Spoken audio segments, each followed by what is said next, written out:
Apa kabar Formula Friends? Ketemu lagi sama gue Rainer di Formula Motor TV. Di samping gue lagi ada Chevrolet Trax, mobil SUV buatan Amerika yang hampir terasa sempurna. Gimana enggak? Mesinnya irit bertenaga berkat turbo, fiturnya tercanggih di zamannya, dan dia hadir dalam bentuk SUV kompak yang mana kita tahu paling pas untuk penggunaan daily di Jabodetabek. Tapi meskipun umurnya belum bisa dibilang tua, mobil ini tuh seperti udah terlupakan. Padahal kalau kita telusuri lebih dalam, mobil ini tuh sepertinya oke banget loh buat jadi pilihan alternatif. Tapi daripada kita cuma menerka-nerka, mending kita test drive langsung.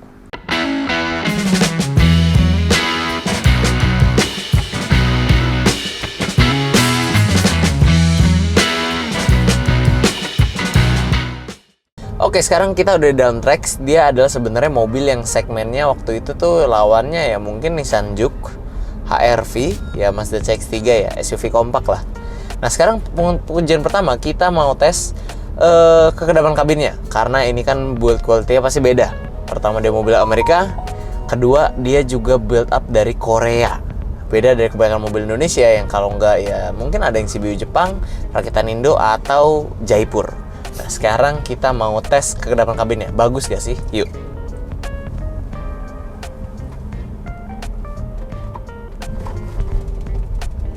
Wah, ternyata lebih bagus ya.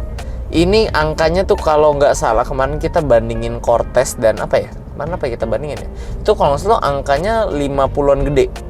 Di jalan yang sama nih, sama-sama jalan perumahan yang sepi, lagi nggak ada ini, sama angkanya. Tapi dia 50 kecil.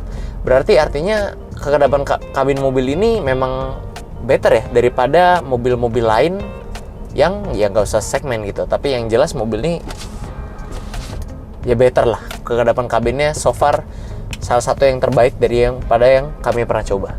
Selanjutnya kita bahas fitur mobil ini. Dan fitur adalah salah satu highlight yang paling highlight daripada mobil ini. Pertama, untuk yang facelift ini, headlamp depannya sudah dapat LED DRL. Jadi sudah daytime running light, LED pula. Dan headlampnya itu udah proyektor, walaupun memang belum LED. Nah, tapi headlampnya itu sudah auto, ada di sini. Jadi kalau kalian masukkan tuas ke auto, dia nanti kalau hari sudah gelap, dia auto menyala. Kalau terang, dia auto mati. Itu canggih ya. Nah, lalu masuk ke mobilnya, dia udah keyless entry. Dan keyless entry ya beda dari kebanyakan mobil Jepang yang biasanya cuma ada di pintu pengemudi. Ini ada di semua pintu. Jadi berguna banget ketika kalian lagi mungkin mau taruh barang dulu di baris 2 atau gimana. Nah, masuk ke mobilnya, nyalain udah start stop engine tentunya, nyalain mesinnya. Odometer dia masih analog, tapi ada tampilan MID yang cukup komplit ya tampilannya di sini ya. Nanti kita bacain ada apa aja.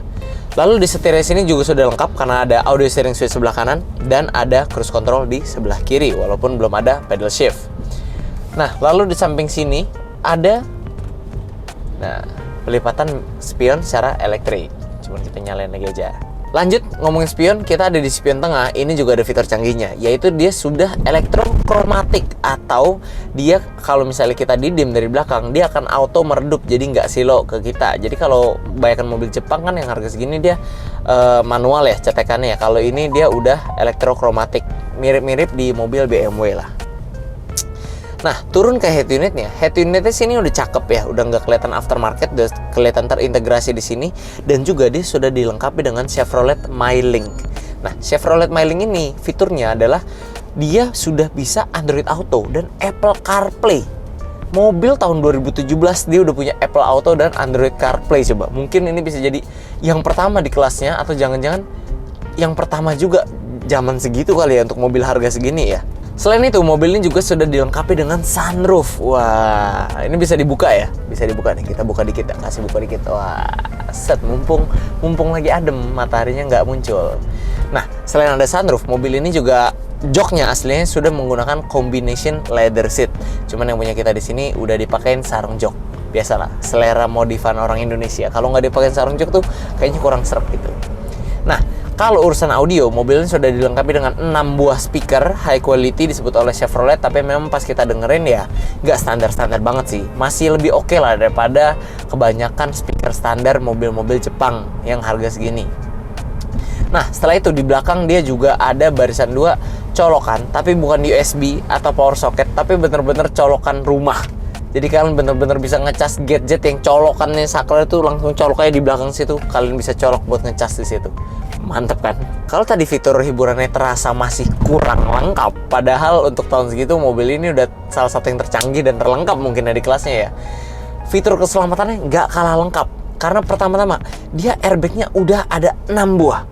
6 buah airbag. Lalu dia punya Hill Start Assist SUV dan Hill Descent Control. Jadi ketika nanjak itu kalian nggak akan langsung turun karena dia punya HSA, dan ketika turunan kalian juga nggak bakal langsung nyelonong ke bawah karena udah ada HDC. Jadi ini adalah salah satu yang terlengkap di kelasnya ya dari segi hiburan ataupun keselamatan. Nggak cuma itu, mobil ini juga sudah dilengkapi dengan VSA, Vehicle Stability Assist, dan TPMS. Nah, TPMS-nya ada di MID yang tadi gue bilang lengkap tampilannya. Jadi selain ada average fuel consumption, ada trip A, trip B, kilometer sisa trip, ada juga TPMS di situ. Kalian bisa ngeliat tekanan angin ban langsung di situ, tampilan sajiannya lengkap. Dan ini mungkin zaman sekarang ya baru ada di Wuling Cortez ya, Wuling yang bawa lah di mobil-mobil mereka yang harganya terjangkau. Tapi ternyata di tahun 2017 udah ada di Chevrolet Trax facelift.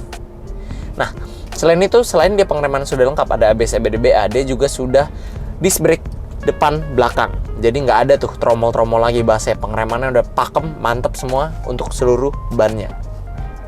Dan selain itu, dia juga ada seat belt reminder dan ada parking sensor dan kamera. Jadi lengkap banget ya ini ya, fitur hiburan ataupun keselamatannya salah satu yang tercanggih dan juga terlengkap. Kalau menurut gue sih ini fiturnya sangat-sangat memuaskan lah. Lanjut kita membahas posisi berkendara. Nah, posisi berkendaranya jujur pertama kali gue masuk sini agak-agak beda gitu loh, dari karena mungkin karena kita kebiasaan test drive mobil Jepang juga ya. Tapi memang konfigurasinya beda banget. Bukannya susah diatur ya, tapi ini bisa nih. Pengaturannya lengkap, tilt, teleskopik, ini lengkap sudah. Kalau dari joknya meskipun masih manual, tapi ini naik turun bisa, enak naik turun, maju mundur bisa, sendernya juga bisa diatur. Tapi yang aneh apa yang berasa aneh ya? Kalau ini armrest di sini memang sudah ada, kalau yang ini aksesoris ya, konsol box tengah sini. Jadi asli dia nggak ada. Ya lumayan lah buat armrest tambahan. Secara visibilitas sih ini nggak pasti cocok ya untuk banyak berbagai postur tubuh pun cocok lah, karena ini pengaturannya joknya kan bisa tinggi, jadi kap mesin udah kelihatan.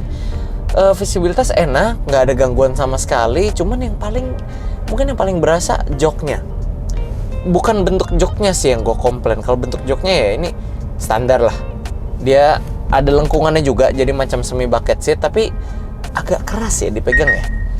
Ini sih kita punya udah pakai sarung jok, tapi kan nggak mungkin gara-gara pakai sarung jok jadi keras. Ini dipegang-pegang tuh nggak seempuk kebanyakan mobil yang biasa kita test drive. Jadi apa mungkin ini kalau pakai jauh mungkin bisa pegel, bisa jadi ya. Tapi kalau untuk dalam kota harusnya enggak. Tapi memang ya itu aja sih, joknya berasa lebih keras aja daripada yang biasa kita test drive. Mungkin kalau kalian taruh bantal mungkin lebih enak kali jadinya ya. Tapi selebihnya ya nggak ada komplainan sih dari posisi berkendara. Commanding, enak, ngeliatnya jelas, nggak takut nggak kelihatan mobilnya juga walaupun SUV. Dan ya pengaturan sudah lengkap karena sudah tilt, teleskopiknya pun juga sudah ada. Pengujian selanjutnya seperti biasa kita masuk ke pengujian suspensi, karena di segmennya ini HR-V, CX3, mungkin Outlander ya kita udah tahu, pernah coba semua ya. Sekarang kita coba kecepatan 40. Oke, kita naikkan kecepatan ya, kita hajar speed bumpnya. Kecepatan 60. Oke. Coba kita kencengin lagi. Oke. Nggak terlalu berasa gimana-gimana ya. Kita pelanin aja. Oke. Suspensinya dia tidak lebih empuk daripada HR-V, tapi karakternya juga berbeda sama Outlander ya. Nggak sempuk Mazda CX-3 juga ya, tapi tetap bukan yang kayak feel-nya tuh gerobak banget atau kalian berasa bener-bener berasain, enggak. Apalagi kalau kalian hajar itu nggak terlalu berasa. Ini speed bump yang kita biasa kasar ini nggak terlalu berasa. Jadi masih enak, tapi memang feel-nya, karakternya berbeda daripada HR-V yang kesannya empuk, soft. Kalau ini nggak, dia tetap berasa. Nih kayak kita lewatin, berasa, tapi tetap masih dalam kategori yang kita bisa bilang ya empuk lah, nyaman. Walaupun yang nggak seempuk, softnya nggak kayak HRV, tapi nggak yang keras kasar gitu, nggak. Jadi oke lah, masih dapat diterima dan masih bisa dibilang nyaman.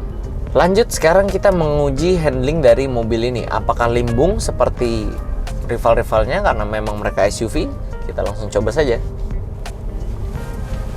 Ya, body rollnya terasa ya. Pengendaliannya sih cukup gesit ya, cukup gesit.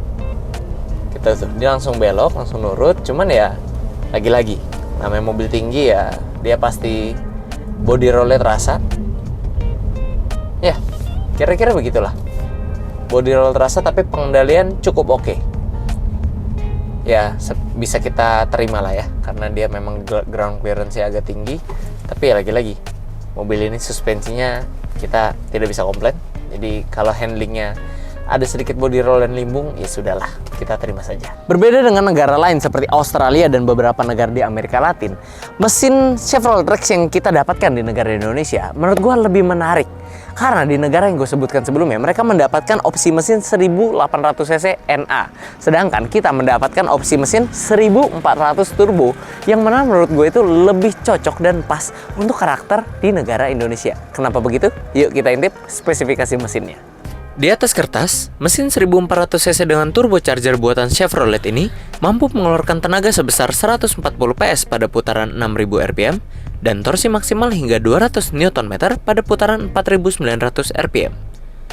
Tenaga tersebut lantas disalurkan ke penggerak roda depan melalui transmisi otomatis konvensional 6 percepatan generasi ketiga, yang mana berbeda dengan Chevrolet Spin yang masih menggunakan otomatis konvensional generasi kedua. Selain itu, mesin ini juga sudah dilengkapi dengan fuel injection multipoint yang dapat meningkatkan efisiensi BBM. Seperti yang kami bilang sebelumnya, kami rasa mesin ini memang lebih cocok dengan karakter masyarakat Indonesia.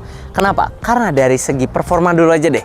Dari performa kita udah bisa tahu performa mesin ini tuh jauh lebih unggul daripada beberapa kompetitornya dan mobil-mobil di segmennya.